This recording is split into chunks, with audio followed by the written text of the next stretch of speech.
Hey, welcome back to High Noon, folks. We've been honored to be a part of this, and it's continuing again this year. This year, the Friends of the Lexington Senior Center are honoring 3 senior luminaries, and this is all leading up to their Great Friends Celebration Gala on September 14th. That's right, and I had the opportunity to sit down with each of these 3 amazing individuals and get to know them and their contributions a little bit more.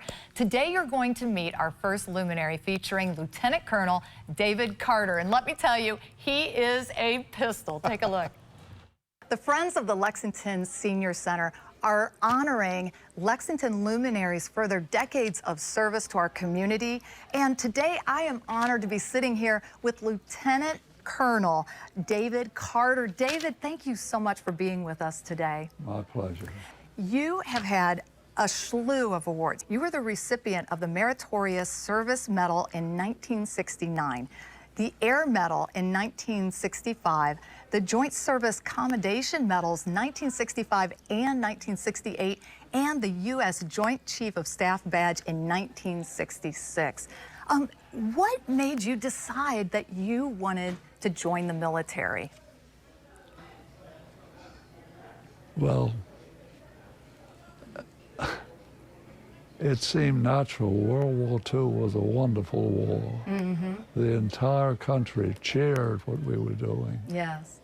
And so at age 17, I decided that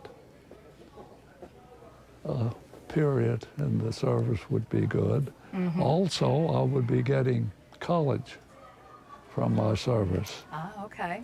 And when I became 18, they sent me to Wichita Falls, Texas, to Shepherd Field. And there I trained as a cadet, aviation cadet, with the expectation of being a pilot. Yeah. Well, what happened was the war ended. Mm-hmm. And I got called in one morning and they said, Private Carter, we're going to give you your choice. You can go to Japan as part of the occupation forces, or you can go home. I said, sayonara, GI, I'm going home. I bet you did. But when I got home, I realized that I had 1 year of service that gave me 2 years of college. I needed 4. Ah. So I went back and got into the Navy, and they sent me to the University of Virginia 4 years. And when I graduated, I got seasick. And so the Navy was not going to be my choice. No, that probably wasn't going to work. So I became a jawhead. I became a Marine. So you're a take charge. You're a take charge kind of guy. And I heard this about you, that you are the guy that gets it done. And that's how a lot of folks refer to you as. And I can see it. I can clearly see it. And that's fantastic. It really is. Well, I flew all over South Vietnam. Yeah. And one day I got a call from my boss, General Osmansky, who said, Carter, what is that? And I said, General, it looks like a silver star. He said, how the hell did you get a silver star? I said, well, I can only take so many bars and brothels.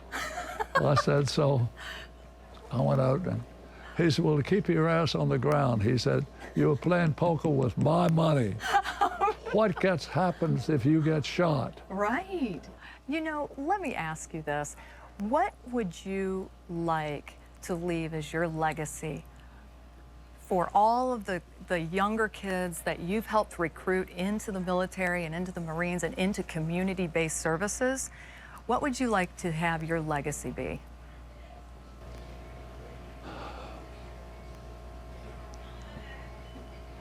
I hope it would be bragging to say that they copy my career, even though it was an interesting career.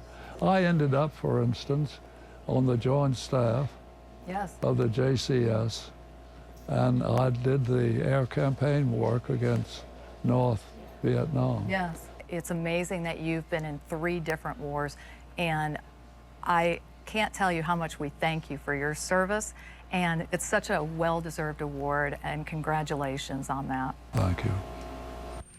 Still wearing the uniform well. He is. Oh, he was wonderful. He really was. And I'll tell you, he's still got it all upstairs. I mean, he had all the information about his service throughout all those 3 wars. Right. And we talked for a long time. It was look really at the wonderful. journey, Army Air Corps to Navy to Marine Corps. Yes. So, and all in pursuit of that college degree, That's which right. it's still a great way. The military is a great way to get you there. But I cannot wait to honor him and the other senior luminaries on the 14th. Oh, I know. So It's gonna be looking great. forward to it. Well, don't go anywhere. More High Noon for you after the break.